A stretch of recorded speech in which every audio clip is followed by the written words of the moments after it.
Cuando viajo, quiero ver edificios de luz y arenales que lleguen a la cumbre de un monte. Sentir la libertad del viento. Quiero estar a los pies de una montaña sagrada, cerca del fin de la tierra,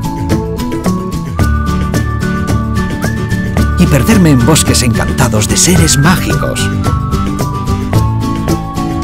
Quiero ver una gran cascada abrazándose al mar.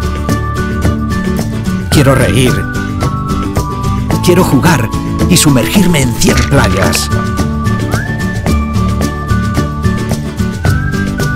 Las más hermosas del mundo.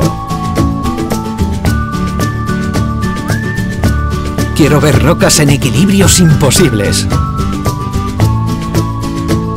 y surcar mares con nombre de cuento. Quiero saborear manjares